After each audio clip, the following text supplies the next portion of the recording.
नमस्कार साथियों, स्वागत है आप सभी का। और आज हम लोग मुख्य रूप से बातचीत करेंगे। जो हमारा टॉपिक है वो काफ़ी महत्वपूर्ण है, वो है अपने संविधान की जो प्रमुख अनुसूचियां हैं उनके ऊपर। देखिए, बहुत सारी प्रॉब्लम होती है अनुसूचियों को समझने में, याद रखने में उसको प्रॉब्लम होती है। तो आज उन्हीं समस्या को हम लोग ऑटोमेटेड अपने आप कह सकते हैं कि निदान हो जाएगा। हम लोगों को पूरा वीडियो में देखना है, पूरा वीडियो को समझना है और जो भी बातें हैं उनको दिमाग में एकदम से बैठा लेना है। साथ में साथ अगर उनके रीजन और डीपली हम लोग अध्ययन करते जाएंगे किसी भी चीज़ों को, तो थोड़ा भूलना मुश्किल होता है। लेकिन इसके लिए एक उपाय है कि हम लोग जो यहाँ पर थ्योरी पार्ट को कवर कर रहे हैं, आप उसे ऑब्जेक्टिव पार्ट के रूप में भी कवर करिए। यहाँ ख़त्म होता है तो आप बुक से ऑब्जेक्टिव बना सकते हैं या फिर किसी चैनल के माध्यम से ऑब्जेक्टिव का सेशन देख भी सकते हैं। लेकिन जब तक आप थ्योरी नहीं पढ़ते हैं, इससे पहले आप लोग ऑब्जेक्टिव का सेशन नहीं देखिएगा, आप घबरा जाइएगा, समझ में आना मुश्किल हो जाएगा। ठीक है, तो सबसे पहले हम लोग थ्योरी को समझते हैं। अगर जड़ पता हो तो बाकी का काम अपने आप पता हो जाता है। तो हम लोग जानते हैं कि अपने संविधान में कितना है, 12 अनुसूची है, क्या है, और 25 भाग हैं और 465 अनुच्छेद हैं। तो 12 अनुसूचियों का आज हम लोग समझेंगे। तो सबसे पहले मूल संविधान में जो है 8 अनुसूचियां थी और बाद में इसे +4 के रूप में ऐड कर दिया गया, तो अब 12 अनुसूचियां है। पहले कितना था, 8, यानी मूल संविधान में। फिर समय के साथ बदलते गया, जिसमें 4 और ऐड हुआ और वर्तमान में अब 12 है। चलिए अब समझते हैं कि हमारे संविधान का जो प्रथम अनुसूची है, जो पहला अनुसूची है, वो क्या कहता है।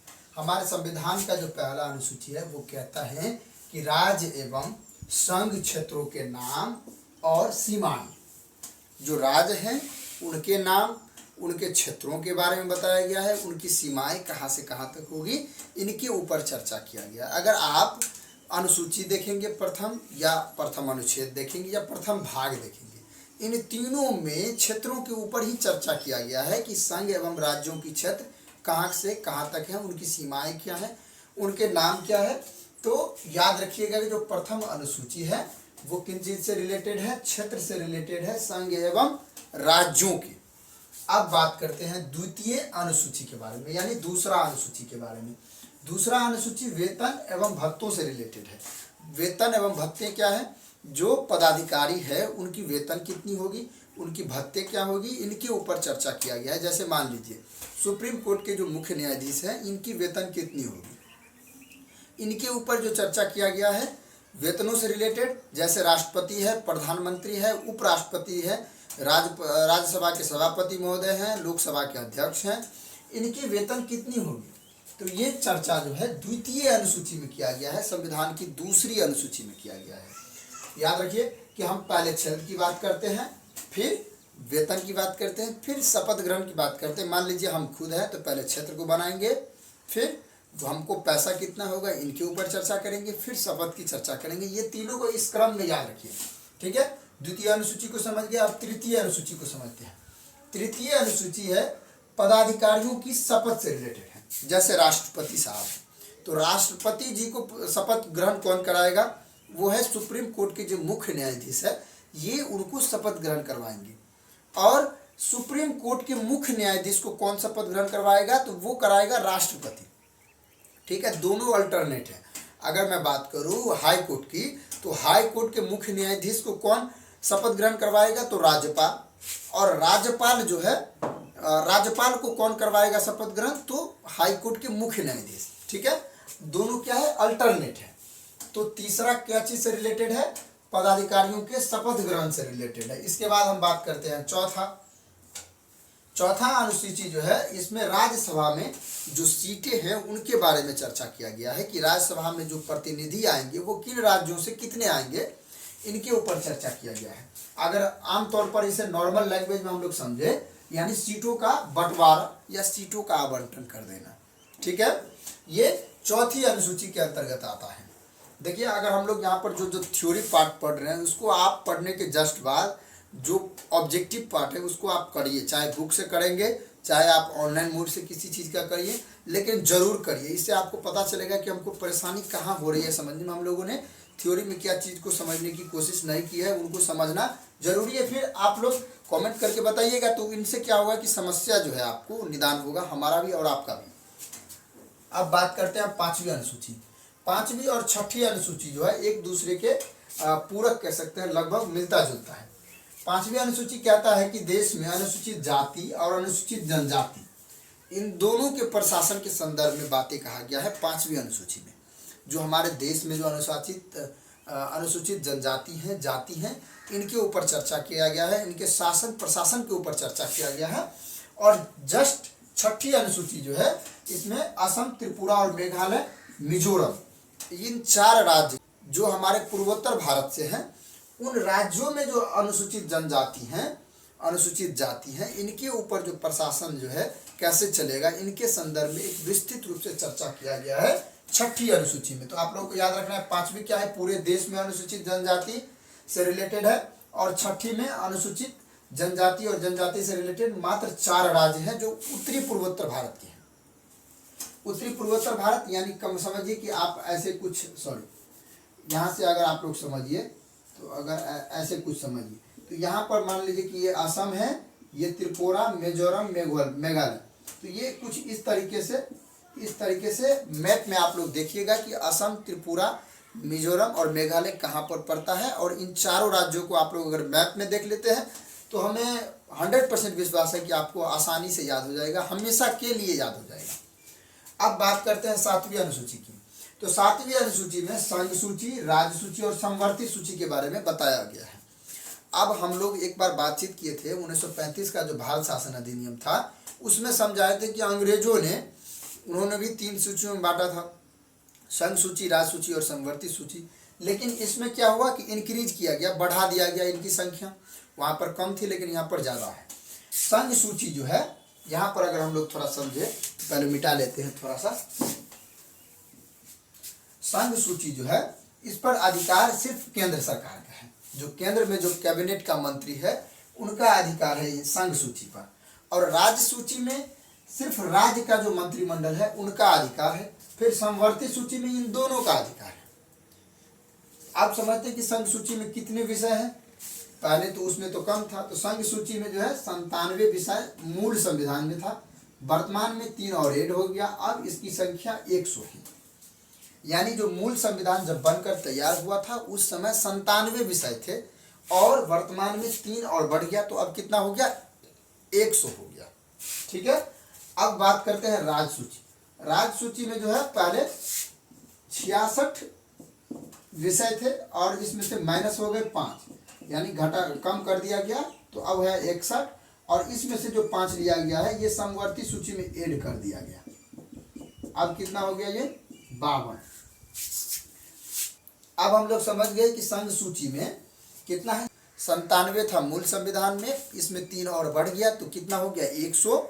फिर राज्य सूची में कितना है, 66। 66 में से क्या हुआ, 5 को माइनस कर दिया गया तो फिर 61 पे आ गया, तो अब कितना है, 61 ही है। और ये जो 5 था इसमें से राज्य सूची में से निकालकर समवर्ती सूची में ऐड कर दिया, यानी 47 प्लस 5 = 52।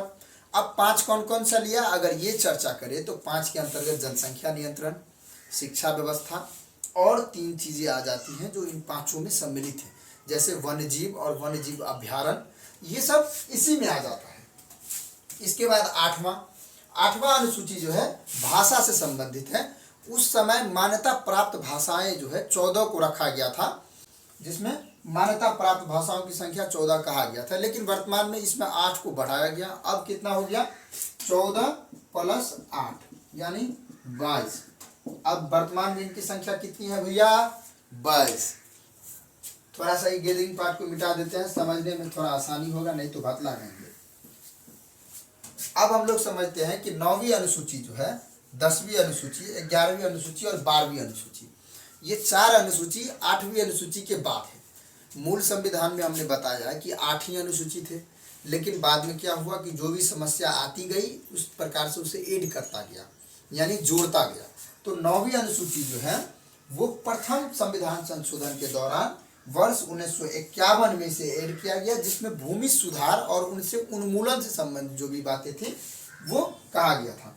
यानी वर्ष 1951 में प्रथम संविधान संशोधन हुआ था। आपको याद रखना है कि प्रथम संविधान संशोधन कब हुआ था भाई, तो 1951 में। इसके तहत क्या जोड़ा गया, तो भूमि सुधार और उन्मूलन से संबंधित बातों को जोड़ा गया 9वीं अनुसूची में। इसके बाद 10वीं अनुसूची है। 10वीं अनुसूची को 52वें संविधान संशोधन में से जोड़ा गया वर्ष 1985। इसमें दल बदल जो चीजें थी उनको रोकने की कोशिश करा गया। जो दल था, जो राजनीतिक दल है, उनको क्या करना था, रोकना था। जो दल बदल कर लेते थे, यानी ये उनके साथ, ये उनके साथ, ये तरम घुचम घोटाला टाइप पे करते रहता था, तो इनको रोकना मुख्य उद्देश्य बनाया गया एक अनुसूची के दौरान, जो 10वीं अनुसूची में आता है 1985 वाला। इसके बाद 11वीं अनुसूची में क्या जोड़ा गया, पंचायती राज व्यवस्था जोड़ा गया, ये वर्ष 1993 में, और ये 73वें संविधान संशोधन के दौरान आता है। ठीक है, यानी आपसे ये क्वेश्चन बहुत ज़्यादा पूछा जाता है कि पंचायती राज व्यवस्था को कब जोड़ा गया, तो 73वें संविधान संशोधन वर्ष 1993। आपको यहाँ पर दो डेट आपको नजर आएंगे, एक 1992, एक 1993। तो आप लोग याद रखिएगा कि 1992 में जो संसद में पेश किया गया कानून को, लेकिन पारित कब हुआ वो भाई, 1993 में। तो दोनों को आप लोग याद रखिएगा तो भी चलेगा। ठीक है, और इसी से रिलेटेड एक जस्ट बात, 74वें संविधान संशोधन जो 12वीं अनुसूची में आता है, यह है 1993, नगर पालिका से संबंधित है। जो नगर प्रशासन व्यवस्था जो लागू किया गया है, जो शहरी है, पूर्ण रूप से शहर है, उनको अब क्या किया जाता है, नगर प्रशासन के रूप में जोड़ दिया जाता है। तो नगर पालिका को एक अलग से अनुसूची में रखा गया। ये वर्ष 1993 में 74वें संविधान संशोधन के दौरान ही हुआ। दोनों अधिनियमों को 1992 में ही संसद में पेश किया गया था और 1993 में एक साथ ही पारित। तो ये 73वें संविधान संशोधन और वो 74वें संविधान संशोधन के अंतर्गत आ जाते हैं। तो ये दोनों बहुत महत्वपूर्ण है, आप लोग याद रखिएगा, काफी महत्वपूर्ण है। अब हम लोग अगर इसको रिपीटेशन कर लेते हैं तो और अच्छा होता, हम लोग रिपीट कर लेते हैं, याद रखने में आसानी होगी। प्रथम अनुसूची क्या चीज से रिलेटेड है, राज्य व्यवसायिक क्षेत्रों से रिलेटेड है, उनकी सीमाएं और उनके नामों से बारे में कहा गया है। इसके बाद द्वितीय अनुसूची में क्या कहा गया है, वेतन एवं भत्तों से रिलेटेड है, जो पदाधिकारी हैं उनके वेतन कितने से कितने होंगे। इसके बाद तृतीय अनुसूची में क्या बताया गया है कि पदाधिकारियों की शपथ ग्रहण कौन करवाएगा, इनको कौन करवाएगा, उनको कौन करवाएगा, ये रिलेटेड है। आप लोग थोड़ा माइंड में क्रमिक वाइज को सजाते जाइए।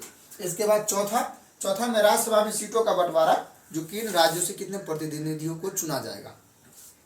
इसके बाद पांचवा और छठा दोनों दोस्त है। इसमें कहा गया है, पांचवा में कहा गया है कि पूरे देश में अनुसूचित जनजाति और जनजाति जो है उनके ऊपर शासन व्यवस्था के संदर्भ में बातें कहा गया है। जबकि छठा में उत्तरी पूर्वोत्तर भारत के 4 राज्यों के बारे में, त्रिपुरा, मिजोरम, मेघालय और असम, इन 4 राज्यों के बारे में अनुसूचित जाति और जनजातियों के रूप में चर्चा किया गया। इसके बाद है सातवां में सूचियों की विवरण है, जिसमें संघ सूची, राज्य सूची और संवर्ती सूची के बारे में बताया गया है। संघ सूची में 100 विषय हैं। इसके बाद राज्य सूची में 61 विषय हैं और संवर्ती सूची में 47 + 5 यानी 52 विषय हैं। ठीक है, इसके बाद 8वां अनुसूची मान्यता प्राप्त भाषा है, इसमें ऐड किया गया था। पहले इसमें जो है कितना था, 14, वर्तमान में कितना है, 22, ये याद रखिएगा। इसके बाद अनुच्छेद 9वां प्रथम संविधान संशोधन के दौरान इसको ऐड किया गया, वर्ष 1951, भूमि सुधार और उन्मूलन से संबंधित है। इसके बाद 10वां, ये 52वें संविधान संशोधन में इसको ऐड किया गया, इसमें जो वर्ष 1985 है, और इसमें दल बदल कानून को रोकने के लिए कोशिश किया है, दल बदल कानून को लाया गया है, इसमें दल बदल को रोका जा सके। इसके 11वीं अनुसूची, जिसमें 73वें संविधान संशोधन के दौरान 1993 में पंचायती राज व्यवस्था को ऐड किया गया। जो पंचायती राज चल रहा है आज, इनको कब ऐड किया गया, 1993 में ऐड किया गया। इसके बाद 12वां अनुसूची जो 74वें संविधान संशोधन के अंतर्गत आते हैं, इसमें 1993 में इसको ऐड किया गया। और नगर पालिका से जो भी बातें हैं इनके संदर्भ में वो 1993 में इसको ऐड किया गया 74वें संविधान संशोधन के बाद। ठीक है, आशा करते हैं कि आपको एक भी प्रॉब्लम नहीं होगा, लेकिन हम तो फिर भी सजेस्ट करेंगे कि आप जो ऑब्जेक्टिव का जो पेपर है उनको पहले क्रिएट करिए, उनको पहले बनाइए। उसमें जो प्रॉब्लम होगी, जो थ्योरी पार्ट में आप नहीं समझ पाए हैं, उनको आप कमेंट कर सकते हैं इसी वीडियो में। फिर हम लोग इन समस्या को निदान करेंगे कि कैसे भाई इसमें थ्योरी को और डीपली समझना है, या जो भी प्रॉब्लम है इसमें क्या समस्या है, इनको भी हम लोगों को समझना है। चलिए, अगर आप लोगों को ये वीडियो अच्छा लगा हो, पसंद आया हो, तो आप लोग अपने फ्रेंड में ज़रूर शेयर करिए जो कॉम्पिटिटिव एग्जाम की तैयारी कर रहे हैं, खास करके जीके जीएस के लिए। और सब्सक्राइब तो आप पहले कर लीजिए, शेयर करना ही है। तो चलिए बहुत बहुत धन्यवाद आप सभी को। फिर मिलते हैं नेक्स्ट वीडियो में, इन्हीं से संबंधित बातें रहेगी।